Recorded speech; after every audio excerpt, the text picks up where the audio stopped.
ये योजना सिर्फ अंबानी और अडानी जैसे बड़े बड़े उद्योगपतियों और पूंजीपतियों के लिए सुरक्षा गार्ड बनाने की योजना है। और इसके समर्थन में जितने भी लोग हैं, चाहे वो जनरल वीके सिंह हो, चाहे राजनाथ सिंह हो, चाहे अनुराग ठाकुर हो, या जितने सेना के इस समय मौजूदा सेना में मेजर जनरल हैं, लेफ्टिनेंट हैं, जो इनकी वकालत कर रहे हैं, तो आपके चैनल के माध्यम से मेरा उन सब लोगों से अनुरोध है कि सभी लोग अपनी पेंशन छोड़ दें। सभी लोग जो उनको सरकारी सुविधाएं मिल रही हैं उन सब को छोड़ दें, फिर उसके बाद बात करेंगे। लेकिन नहीं करेंगे। वकालत इसलिए कर रहे हैं क्योंकि इनको वकालत करने के लिए पैसे मिल रहे हैं। अहम मुद्दा यही है कि जो युवा हमारा 4 साल, 6 साल, 7 साल से तैयारी कर रहा है और सेना को हमेशा जो है पद, प्रतिष्ठा और मान से जोड़ा जाता है, सेना को हमेशा गौरव से जोड़ा जाता है, सेना को हमेशा भारत माँ की सेवा से जोड़ा जाता है।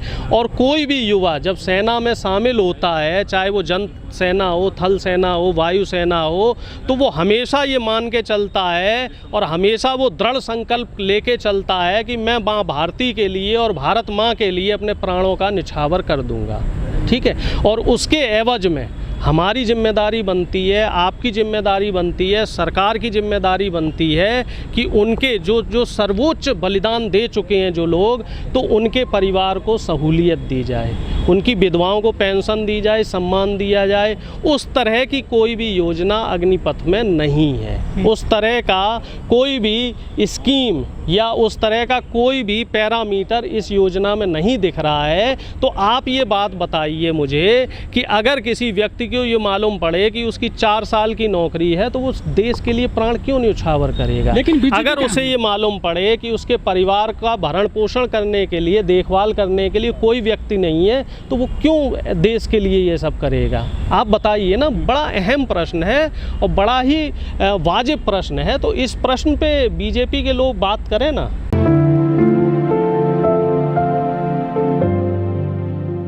मेरा उनसे निवेदन है, आपके चैनल के माध्यम से मेरा उनसे निवेदन है, वो लोग अपनी पेंशन छोड़ दें, वो लोग अपनी मेडिकल सुविधा छोड़ दें। उनको जो कैंटीन से मुफ्त में चीज़ें मिल रही हैं, लगभग मुफ्त में सब्सिडाइज चीज़ें, उनको छोड़ दें।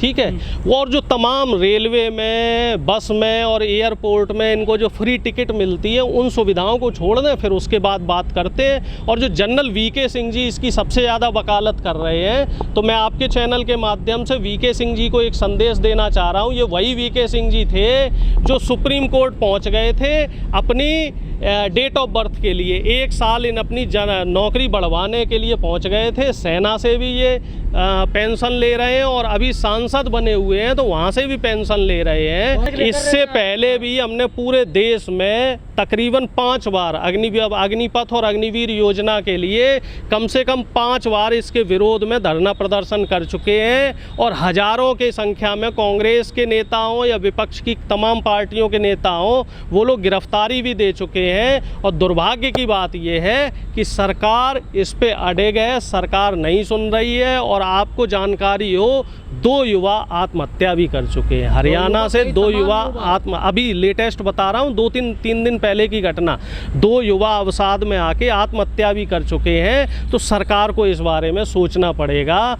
मुझे ऐसा लग रहा है जिस तरीके से, नहीं ठंडा नहीं पड़ा ऐसा, जिस तरीके से किसानों की शहादत हुई, किसान आंदोलन हुआ और तकरीबन जब तक 700-800 किसानों की शहादतें नहीं हो गई तब तक प्रधानमंत्री जी के कान पे जूं तक नहीं रहेगी। मुझे लग रहा है इस बार भी हमारे प्रधानमंत्री जी देश के युवाओं की शहादत लेके ही मानेंगे। और एक और मुद्दा इसके बीच में चल रहा है, एसएससी जीडी वाला मुद्दा, उसमें भी तकरीबन 700-800 बच्चों की शहादत हो चुकी है। पिछले 4 साल से वो मुद्दा चल रहा है। वो 55,000 छात्र हैं, सरकार उनको भी नौकरी नहीं दे रही है।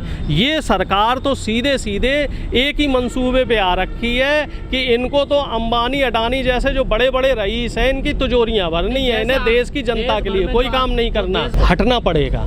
हम आखिरी दम तक इसके विरोध में आवाज़ उठाते रहेंगे, चाहे ये अग्निवीर का मामला हो या जितने भी जितनी भी सरकार की रेलवे की भर्ती, एनटीपीसी की भर्ती, एसएससी जीडी की भर्ती है, शिक्षकों की भर्ती है, तो कांग्रेस पार्टी और विपक्ष के जितने भी जागरूक दल है समान विचारधारा के, इसके खिलाफ आवाज़ उठाते रहेंगे।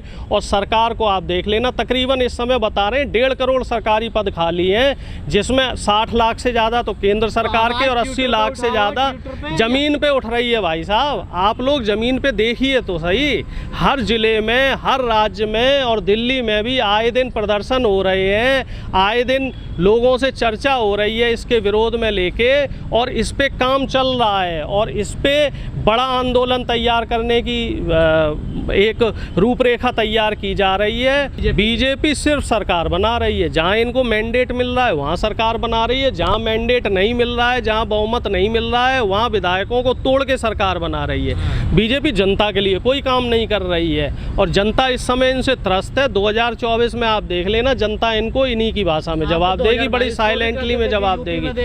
22 का आपने देख लिया उत्तर प्रदेश में किस तरीके की लोकतंत्र की हत्या हुई।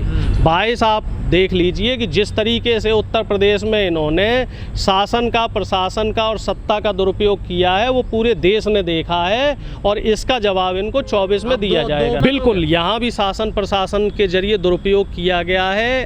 रामपुर में एक एक बूथ जिसमें 900 साढ़े 900 वोटिंग थी, वहाँ सिर्फ 5 आदमी 4 आदमी वोट डाल रहे हैं, जिन्हें इन्होंने ट्रेस कर रखा था कि जो लोग बीजेपी के खिलाफ वोटिंग कर रहे हैं उनको घर से नहीं निकलने दिया गया। तमाम लोगों ने बयानबाजियां की हैं, तमाम लोगों ने इसके खिलाफ विरोध भी किया है, लेकिन प्रशासन ने इन लोगों को बाहर नहीं निकलने दिया है।